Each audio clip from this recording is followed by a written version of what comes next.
Welcome to Live Daf, your online Daf Yomi Shir. Shalom Aleichem and welcome back to today's Daf Yomi, Kesubos Daf Vav. We are holding 4 lines from the top of the Amud, and we are right in the middle of the sugya of Mahu Livoil B'tchila B'Shabbos. So she's a Besula, and the question is whether that first physical interaction between the Chassan and the Kala would be permitted on Shabbos itself. It poses 2 possible concerns. Number 1, Chabura. In effect, he is creating a wound by disrupting the Besulim membrane and extracting dam. On the other hand, we can say, well, dam mifkat pakid, the blood is simply deposited into that area. It's not really integrally connected with the flesh, and there is no chabura involved. There's another possible concern, which is binyan, because by way of that interaction, he is creating a channel, a pesach, which perhaps is considered binyan. On the other hand, we can say, well, there is no kavana of any of these. The primary objective is the bilas mitzvah, and anything else that's happening is merely a secondary result. It's a davar she'ein miskaven, and as we know, Reb Shimon holds, davar she'ein miskaven is mutter. If his primary objective is the ma'aseh bia, we disregard any secondary effect, which is not something which he has in mind. That's not his objective, that's not his motive. Davar she'ein miskaven is mutter. So what is the halacha? So at the tail end of yesterday's daf, we had a machlekes. In fact, in the yeshiva of Rav, they maintained that it's mutter. And in fact, their Rosh Yeshiva, who was Rav, says it's okay. We're assuming it's because he holds davar she'ein miskaven is mutter, whereas Shmuel holds it's aser. He holds, even though he has no kavana for chabura or for binyan, davar she'ein miskaven is aser, it is considered a malacha which is aser on Shabbos. Asks the Gemara 4 lines from the top, is that so? V'Rav shari? Is that true that Rav allows bi'ila of a besula on Shabbos because he has no kavana for malacha? V'Amar Rav Simi bar Chizkiya mishmei de Rav. He quotes Rav as follows: Hi, this misukhraya, this plug, the nizyaisa of the wine barrel, they would plug up the hole, the opening, using some rag, some cloth. Osur lahaduka. One may not fasten it. One may not plug with it. B'yom matava on Yom Tov. You know why? Because it's filled with wine, and by fastening it into the hole, by using it as a plug, you're actually causing that wine to squeeze out, which is a malacha of schita. Telad of dash, of extraction of the kernel from its husk. In any case, even though it's not miskaven, he has no intention of doing so, he's just trying to stop the flow of wine, plug up that opening. It is aser. And this is who speaking? This is Rav. Apparently Rav subscribes to the view that the davar she'ein miskaven is aser. Why is our sugya any different? Livoil besula b'Shabbos would be aser, because it constitutes malacha. Answers the Gemara, no. Perhaps Rav personally holds like Shitas Rabbi Shimon. Davar she'ein miskaven is mutter. But there it's different. Who in that case, of that wine plug, afilu Rab Shimon moide, even Rab Shimon, who generally holds davar she'ein miskaven is mutter, would agree that it's aser in that case. You know why? Because it's inevitable. It's happening automatically. Afilu Rab Shimon moide, even he would agree that it's aser. Da Abaye v'Rava da Amrit Havayu, as Abaye v'Rava both tell us. Moide Rabbi Shimon, even Rab Shimon would agree. B'psik reishe v'layamas. A person walks over to a chicken, chops off its head, and claims, well, I'm not trying to kill it. I want to remove its head and not have it die. That's an impossible proposition. It's inevitable that this masa brings about this very specific result. In that case, you can't excuse yourself by saying, look, this is not what I had in mind. One thing leads to the next. It's inevitable. It's one package. It's as though you were having kavana for that. That's how Tesis explains. You can't say I have no kavana. You are being mechavan. You can't do A without B. It's an integral part of the same masa. So plugging up that wine barrel with a wet cloth inevitably brings about a squeezing, an extraction of liquid. That's psik reisha. You can't avoid it. And when it's an unavoidable consequence, we treat it as though you have full intent to bring about that result. So that's a different case than the besula b'Shabbos, which is not considered psik reisha. It's not inevitable that it will bring about a chabura. The Gemara on Amud Beis will explain why, because there's a way to do it in a slanting mode that it won't actually bring about this result. So it's not called psik reisha. Rather, we treat it like a standard classic davar she'ein miskaven, in which case Rav would hold that it's mutter. Really? Rav holds like Shitas Rabbi Shimon that davar she'ein miskaven is mutter, and that's why he allows to be boil besula b'Shabbos. We have a kash on that. Amar Rabbi Chia Barashi, in the name of who? Amar Rav. Rav himself holds halacha ki Rabbi Yehuda, that davar she'ein miskaven is asur. So Rav holds like Rabbi Yehuda. And what does Shmuel hold like? Rav Chanan bar Ami says in the name of who? Amar Shmuel halacha ki Rabbi Shimon. So Rav holds like Rabbi Yehuda. Davar she'ein miskaven is asur. That's inconsistent with what we're saying here, that Rav allows to be boil a besula on Shabbos. That's one version of this machlekes. Rav Chia bar Avin Masnila, he presented the shitas of Rav Shmuel b'lai gavri, without the Amoira quoting them, meaning he just presented their shitas directly. Rav Amar halach Rabbi Yehuda, u'Shmuel Amar halach Rabbi Shimon. So he had first-hand knowledge that Rav holds like Rabbi Yehuda, Shmuel like Rabbi Shimon. So how can Rav allow being boil besula b'Shabbos if davar she'ein miskaven is asur in accordance with shitas Rabbi Yehuda? Answers the Gemara, not a problem. La'olam Rav Rabbi Yehuda svirle. True, Rav would follow Rabbi Yehuda. Davar she'ein miskaven is asur. So why is it not a problem by a besula b'Shabbos? Because it's not really a malacha to begin with. Lahach lishna da'amar dam ifkat pakid. You see, yesterday we had two approaches to this shaila. According to one approach, there was never a chabura concern, because dam was mifkat pakid. We treat it as though it's just deposited into that area.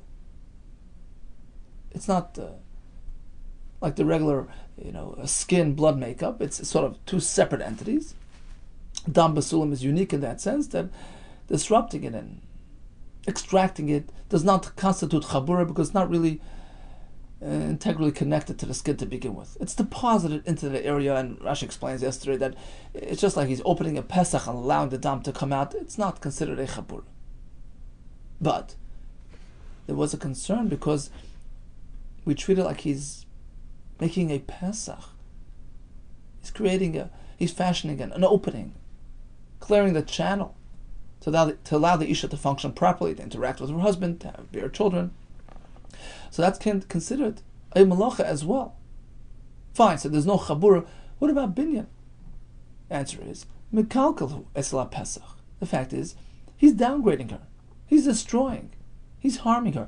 Because, as Rashi explains yesterday, a besula, an unperturbed Isha, is chashuva minabula. She stands higher. She has more value. Right? When a person marries a besula, he has to commit to a higher ksuba than a bula. In any case, she has a maila over a beula. Therefore, changing her status is, in effect, downgrading her. It's a mekalkal. And a mekalkal on Shabbos is okay. It's not a malacha. So that explains why Rav allowed this to be done on Shabbos. It's a mekalkal. That's one possibility. Chabura was never an issue. Binyan, Pesach, it's a mekalkal.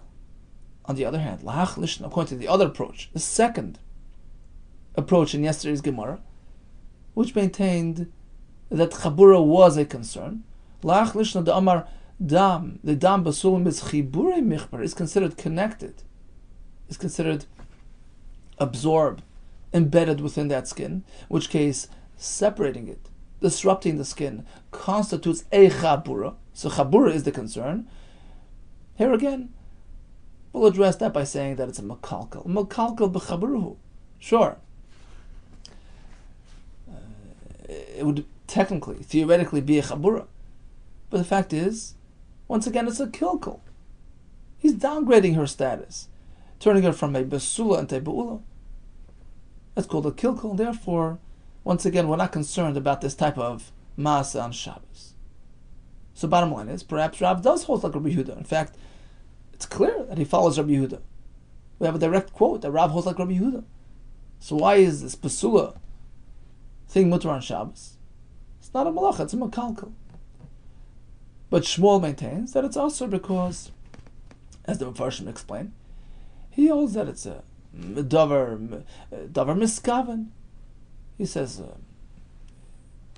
it's not called Einim miskaven. And this is really related to yesterday's sugya. He considers it a davar miskaven, and therefore it's a malach. Maser Rav Chizda. We have a kasha on Shmuel. How can you say it's asur to be boil a besula on Shabbos? If we take a look at the following Mishnah, the Mishnah seems to indicate that it's actually mutter on Shabbos. That first interaction between the chassan and the kala is mutter, even on Shabbos, even when she is a besula. There's no concern of malacha tinoikis, a young girl who just married. Shaloi giazmana. She has not yet come of age, where generally women start seeing their dam. So she's below 12 years old. Shaloi giazmana lura. It's venisis and she marries. So the question is, let's say she experiences some dam after her interaction with her new husband. Can we attribute it to the besulim, in which case minat Torah, that does not result in any tumah? Dam besulim is not dam nida. Or do we have to be choishesh that perhaps this is dam nida? The first 4 nights of interaction is totally mutter. Any dam that she might experience is attributed to the besulim, which doesn't make her tummy. Even more than 4 nights, until you know definitively that there's no makkah left, that the wound that resulted from disrupting the besulim has been fully healed. Until then, we attribute any dam that she sees to the wound, and she's tahor. That's because she's still relatively young in age. We don't really expect dam nida so quickly. But but let's say she's already of age where generally women will experience their periods. And now she marries. And Rashi adds, in this specific Isha, she had not yet experienced dam nida, but she is of age. So that heightens the concern that perhaps there is some dam nida coming. So we can't allow for that much. The first night she's safe, she's okay. We attribute any dam throughout that night to dam besulim, she's tahor. More than that, at Motzei Shabbos, until Motzei Shabbos, we assume she married on Wednesday. So we give her until Motzei Shabbos, which is a total of 4 nights, arbo aleilis. Right? Wednesday night, Thursday night, Friday night, and Motzei Shabbos. Now, we all know that from Wednesday to Motzei Shabbos is 4 nights. Why does the Mishnah have to spell it out? There's a chiddush here. The Mishnah is coming to tell you that interaction with a besula is mutter all throughout those 4 consecutive nights, including Friday night. That's a right. That was Shaila. My love, should we not assume the loy baal? The Mishnah is addressing a fellow who has not yet performed his baal properly. Motzi baal, he's allowed to all throughout those 4 nights, including Friday night. Afilu b'Shabbos. That's a right that it's mutter. A kasha on Shmuel. Amarav loy levar mishabbos. Perhaps except from Shabbos. Skip Shabbos. Amali Abayi. What do you mean? V'ad motzei Shabbos arbo leilos katani. The Mishnah is using extra words, extra language, which seems to indicate that it's mutter all throughout those 4 nights. Ela marava k'shebal. The Mishnah is speaking that he already interacted with her, and therefore, come Shabbos, there is no issue of chabura, of malacha, because her besulim have already been disrupted. Asks the Gemara, Ika Shabal, if that's the case, my Kamashmon. So again, what's the point of the Mishnah adding all this language until Motzei Shabbos, 4 nights, which sounds like we are trying to include Shabbos as well. If there's no issue of malacha, what's the chiddush? There is some chiddush. Kamashmon, the Mishnah is informing us the Shari Lemivel b'Shabbos. You see, this fellow interacted with her physically before Shabbos, right? So the primary besulim had been disrupted before Shabbos, but there's still possibly some remnants of the besulim membrane, and the chiddush is don't worry about it on Shabbos. Because Shmuel tells us Amar Shmuel Pirza de Chukah. When there's a narrow opening in the fence, mutar likanas b'Shabbos, one can squeeze his way through that opening on Shabbos. Va'afal pishemeisher tzreres, even though there's a possibility that he's dislodging some pebbles. So here as well, true, he was boiled before Shabbos. So the main disruption of the besulim already occurred, but there's a strong chance that there's still some remnants, and by interacting again on Shabbos, he'll be disrupting that remnant of the besulim. Don't worry about it. Rashi says it's only a suffix. It's not with certainty that it will happen, and therefore even according to the Shita of Shmuel, that first interaction is usher on Friday night, but here it's a second, third experience. There's only a suffix that is going to create a concern. It's okay. Ma'asev Rav Yosef, I have a kasha on the Shita that doesn't allow a besula to interact Friday night. Chasen pata mikriyesh malayla rishon. We know that a chasen, because of his preoccupation with the upcoming interaction with his new wife, which involves preparation, expertise, concentration, focus. He's called oisik b'mitzvah. He's involved in one mitzvah, and he's pata from other mitzvahs. For instance, Kriyas Shema. So the first night of marriage, he's pata mikriyas Shema, right? Starting from Laila Rishon, the first night, until Ad Motzei Shabbos, until Motzei Shabbos. Im lo ya'asa ma'aseh, if in fact he was not successful in his interaction, he has not yet fulfilled that mitzvah, he's pata all throughout until Motzei Shabbos. But after Motzei Shabbos, the anticipation and concentration is somewhat alleviated, and going forward, he's no longer considered immersed in this, in this activity, and he is chayiv in kriyashma. Bottom line is, until Motzei Shabbos, he's potter, including Shabbos. My love, apparently, the Torah. He's preoccupied because of that upcoming mitzvah, the boil mivel. He's awaiting, he's anticipating his interaction, including Friday night. Apparently it's mutter on Friday night. Amalei Abaye, no. Loy. That's not the case. Sure, he's preoccupied. The Torah, the loy boil. He's perturbed and concerned that he had not yet gotten around to doing it. It's sitting in the back of his mind. Look, it's a mitzvah. Look, I haven't done it yet. And that's what's bothering him. It's bothering him that he has not yet done the mitzvah.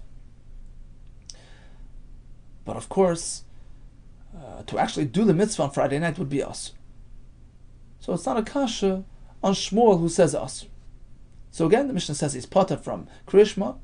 We figured it's on account of the upcoming mitzvah. Abaye says no. It's on account of having missed the opportunity. That's what's bothering him.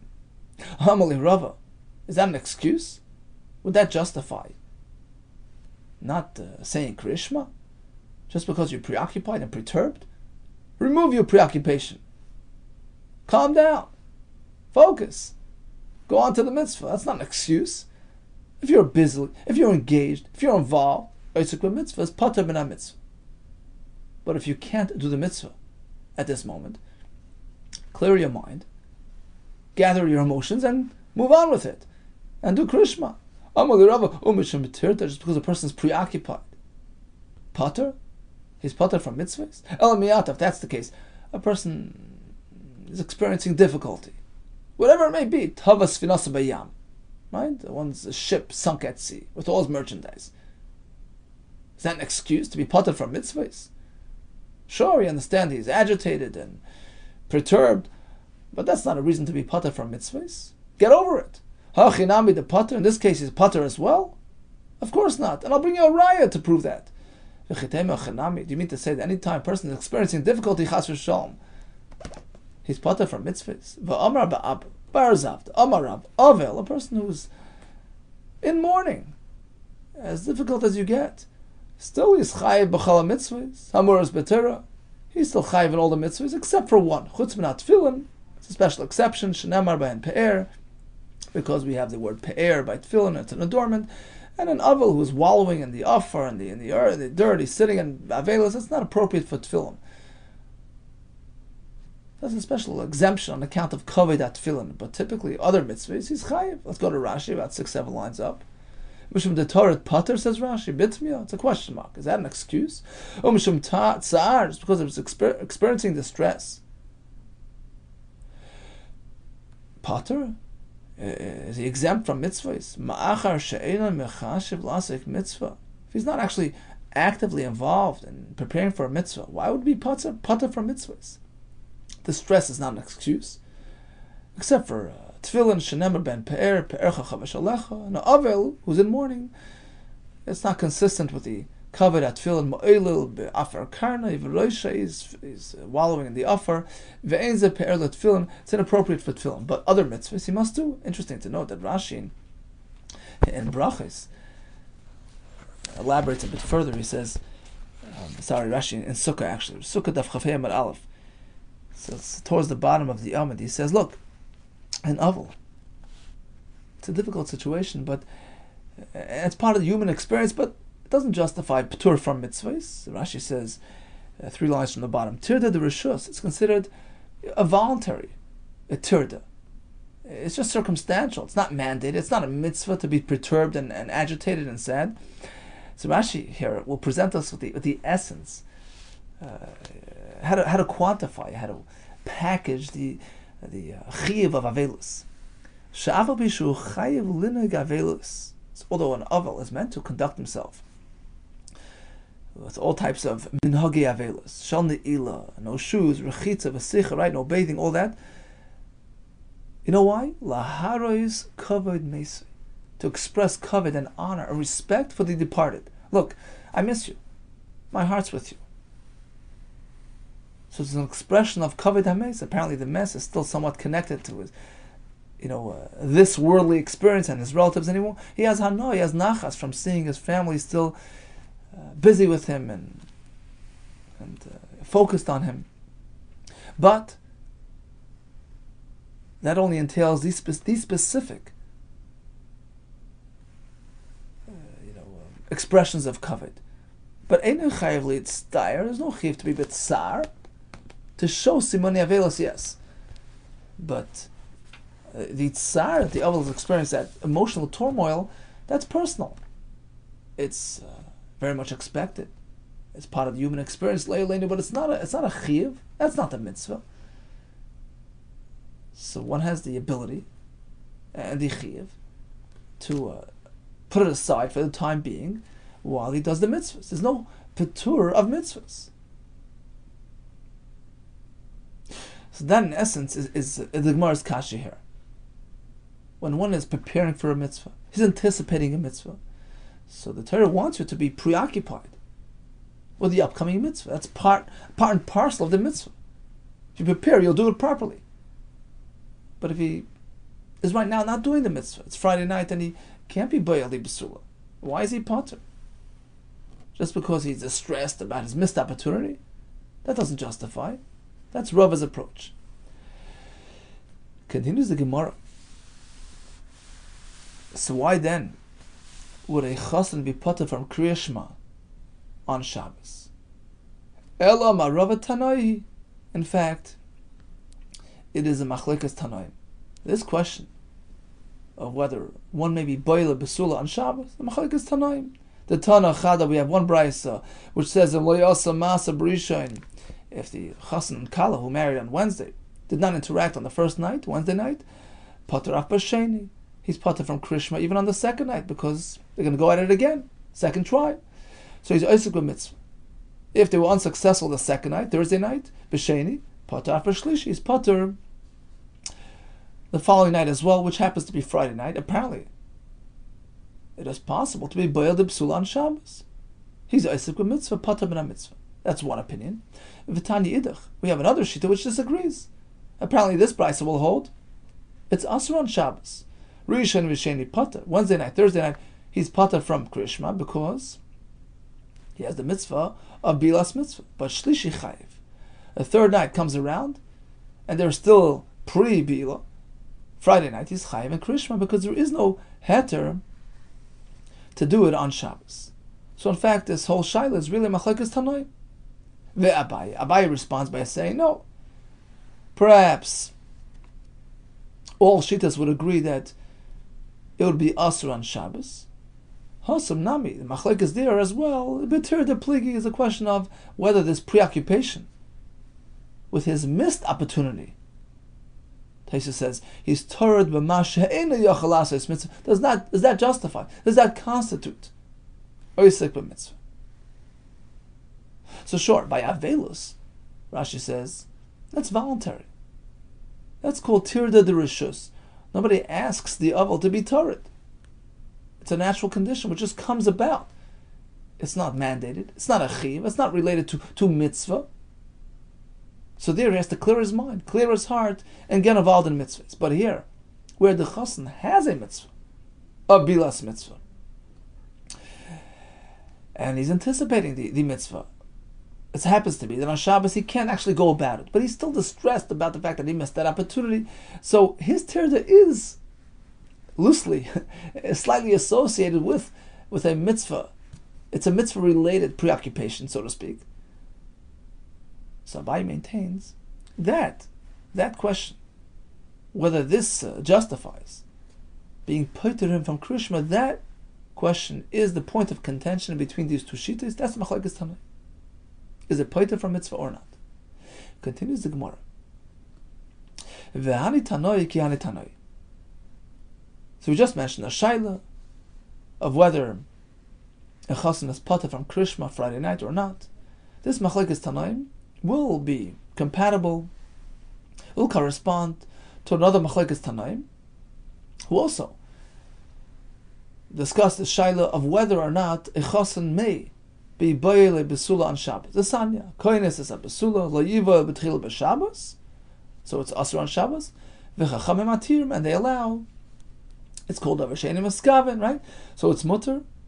He's oisek mitzvah and pater min mitzvah. Asks the Gemara, and now the Gemara will address the most obvious kasha in the sugya. Man chachamim. So who's the shitas chachamim? That it's mutter on Shabbos. That's Reb Shimon, right? Amar Rabba, Reb Shimon, the davar she'eini meskaven mutter. His intention is to do the bilas mitzvah. He has no intention of making chabura, of making a binyan, a pesach. It's just a secondary, by the way, result. Davar she'eini meskaven is mutter. Amali Abaye. This doesn't qualify as a davar she'eini meskaven. V'amoyde Reb Shimon b'psik reish v'lo yamos. We know that Reb Shimon would agree. One can't approach a chicken and say, I'll remove his head and let it live. That doesn't happen. It's inevitable.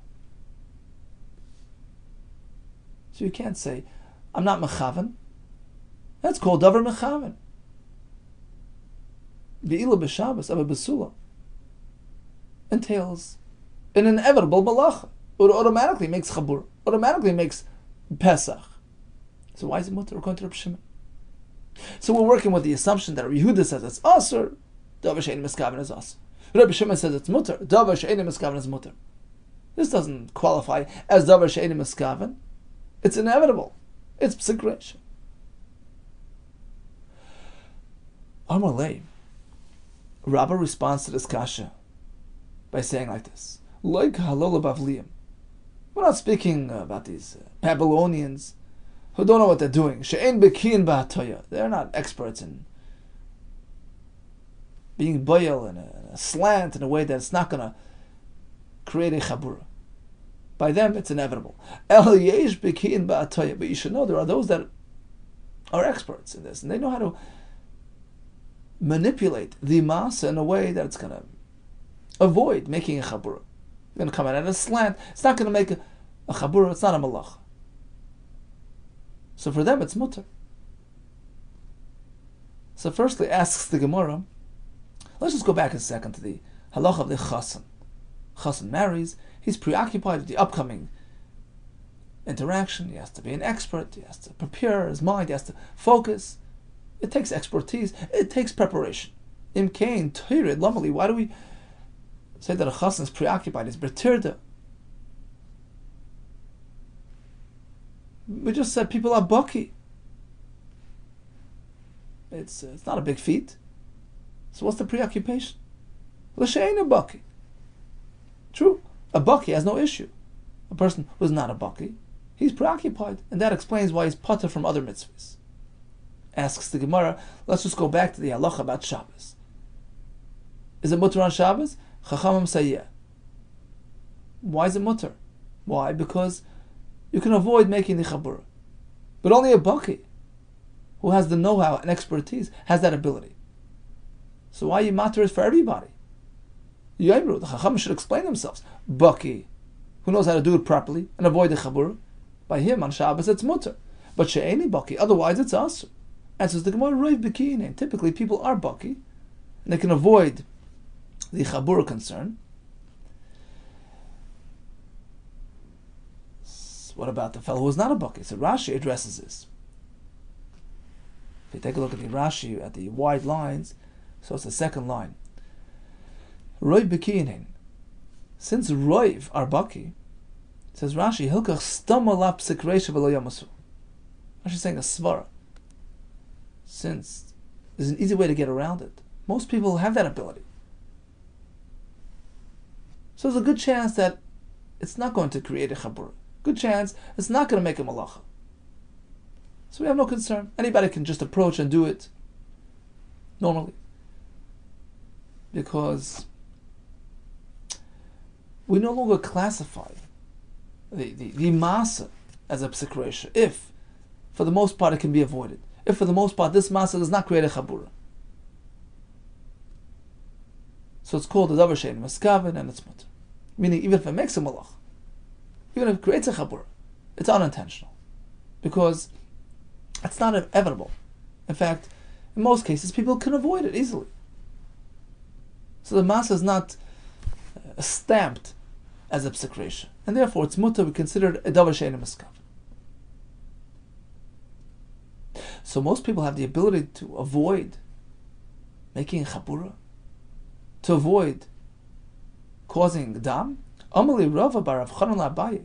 Now I have a kasha. Elamiyatav, this is the case. If this is so, that the first interaction doesn't necessarily create dam, sheshvinin lama, mapa lama. The Gemara later in the Daf Beis brings that the sheshvinin, the close people, the friends would come along and be around to confirm that she is a besula. There shouldn't be any disagreement in terms of her besulim status. They confirm that there was dam, and this way there's no confusion, there's no false accusations, right? So they have the shushvinin, they have a mappa, a cloth to confirm there's dam. What's the point? Shushvinin lama, why have the shushvinin come? Mappa lama, why have that cloth? If, for the most part, this interaction won't even create dam. Amar lei, so he responds, the reason why we have that, shema yira v'ya'abid.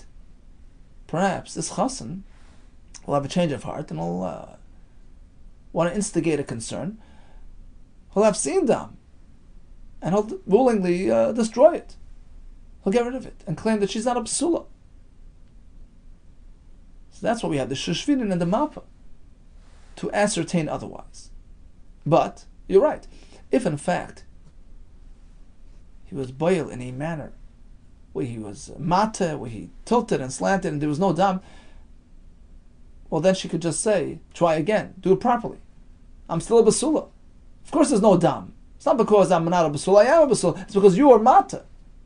So in that case there's nothing detrimental.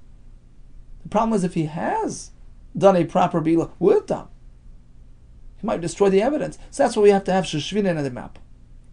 Mas Rabbi Ami, I have a kasha on the shita that says one may not be boil b'sula on Shabbos. The Brisa says, Hameif is mursa b'Shabbos.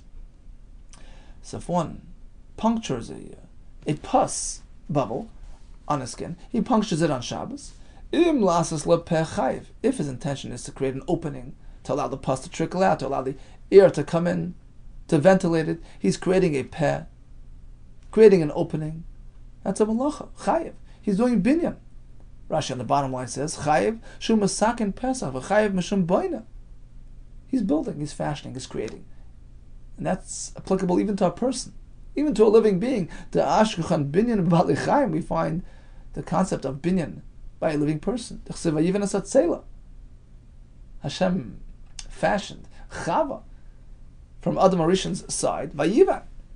Binyan pertains even to a person. So if his kavanah is to fashion a Pesach, he's chayiv.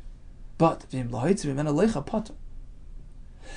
if his purpose is just to squeeze out the pus, he's not trying to create a hole or an opening, it's not considered a malacha. And Rashi says, not only is it pater, he is muter l'chatchila. If that's the case, then why can't a person be boile b'sula on Shabbos? If the whole purpose is just to be mitzvah the dam, why is it different than the pus? Answers the Gemara, Hasam paked ve'aker.